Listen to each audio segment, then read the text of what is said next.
years and years of research on historical swordsmanship, I found references to a place in London called the Bartitsu Club, which is where historical swordplay was being taught.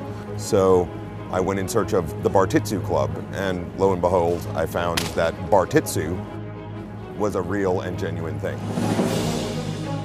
I did find a number of other researchers around the world and started to revive this rather eclectic and long-forgotten self-defense system of the 1890s.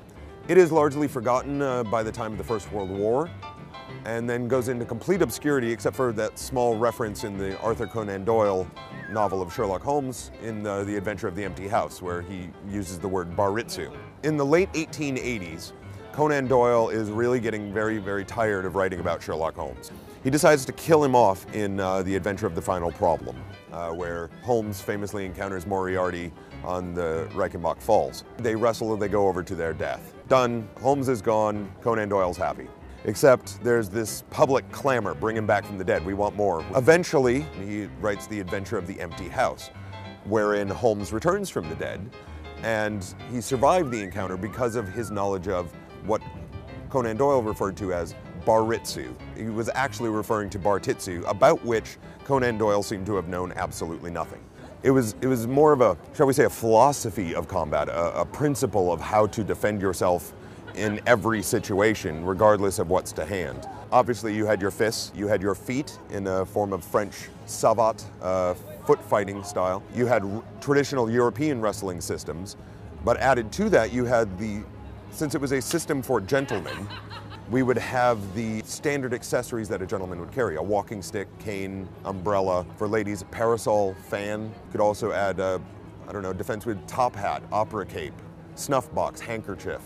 It was taught and designed for gentlemen, and with the idea being that a gentleman is almost by definition a non-athlete. Therefore, it is assumed that the thug, the attacker, is going to be physically superior. Therefore, you don't try to outfight the attacker, you outthink the attacker. And that appeals to a lot of us today who spend far too much time sitting at a desk and not enough time working in the fields.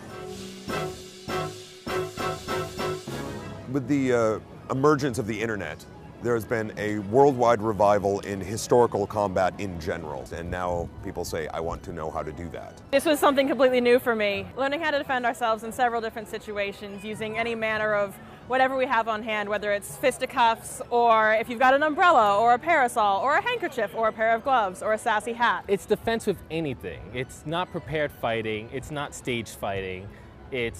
You're in a situation you were not expecting a fight, and you know how to defend yourself, you know how to get away. It's not a memorized series of techniques. It's the mental process, the understanding of the way human beings physically work. I enjoy the Bartitsu material. Yes, it's an antiquated self-defense form, and we're interested in it for its historical value, but I think I end up doing so much of this because there are so few of us who do. Is this a good weapon? It is if it's in my hand at the time I'm attacked.